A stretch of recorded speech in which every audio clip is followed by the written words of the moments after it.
So, the 1-6 Miami Dolphins is coming to Atlanta to face the Atlanta Falcons. On average, they do at least score over 20 plus points per game. That's due to having weapons like Jalen Waddle, Tyreek Hill, Darren Waller, and etc. type of players at their disposal. When it comes to the passing game, they rank number 25 with 1,406 passing yards in the air. Now, of course, their quarterback in Tua Tagovailoa has been having a rough season. He at least has 11 touchdowns, and of course he has 10 interceptions. He usually averaged 2 touchdowns or more per game, compared to last week where they faced the Cleveland Browns, where he had 0 touchdowns. First time so far this season. Ever since Mike Daniel took over the head coaching job in Miami since 2022, they have been doing a good job over there in the AFC East division. But this season, it has been a completely different story. That's particularly due to bad quarterback play calling, massive injuries of their offensive line. As it stands right now, they have 7 of them on some type of injury list. And of course, I think one of the most critical is the turnover battles. They are losing that bad on them with, like I stated before, 10 interceptions and 5 forced fumbles on the offensive side of the ball. When it comes to the run game, they don't do any better because they rank number 26 with only 643 total rushing yards on the ground, and Devon Acham is their only good running back so far this season. And I know this kid is gifted because remember back in 2023 against the Denver Broncos, when he was a rookie, by the way, I think it was his second game. Don't quote me on that. He had a monster running game when he ran over 200 plus rushing yards, so he's capable of going bananas against anybody if he wants to.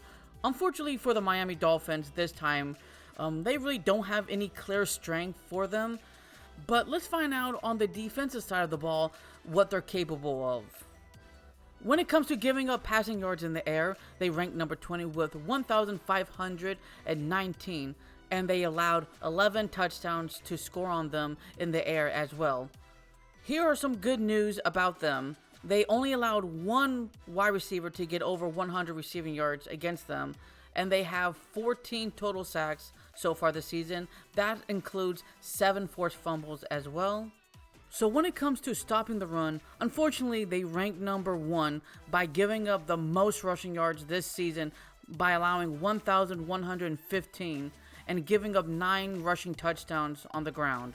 They are particularly bad at third down stops, plus with poor running tackling that allows teams to get over 140 plus rushing yards per game. So now let's check on the Falcons side of the ball.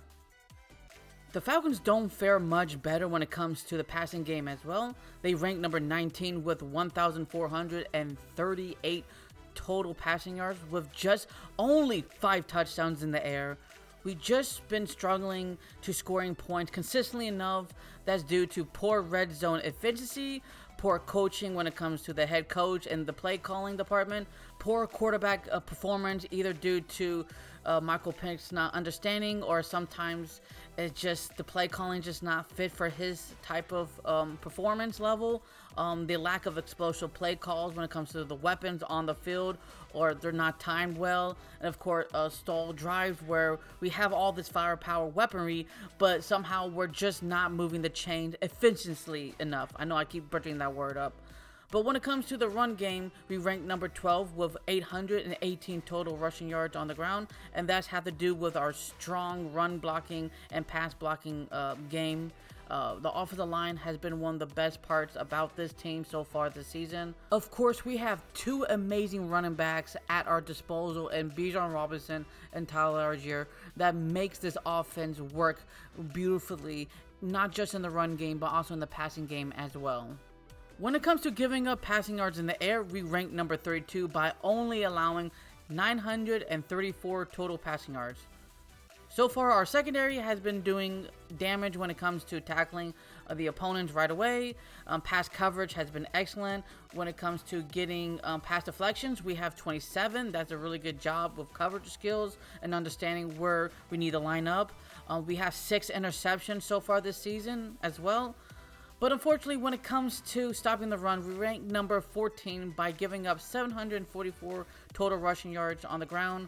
but we have only allowed 4 rushing touchdowns to be scored on us. But unfortunately, last week against the San Francisco 49ers, Christian McCaffrey, one dude, kind of wrecked us.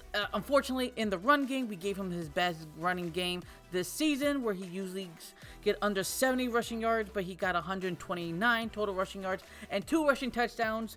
And still not over the loss, clearly, but he's an elite player. We have to do better in containing that guy. But if we did that, a better solid job, this defense is on pace being one of the best in the NFL. So in conclusion, I trust this defense more. I trust this offense. Who would have thought? Since the Matt Ryan era, we always trusted the offense, not the defense. Go figure, right? But all I have to say is, if the Falcons want to win this game, just, run the ball, efficiency, and do it well and score a bunch of rushing touchdowns. If you want the Dolphins to win, don't scheme up a game plan against them, and then they would surely beat us. Okay, if you guys like this type of content, hit that like button. Support by subscribing to your boy. It helps out the empire grow. So, what do Falcons do?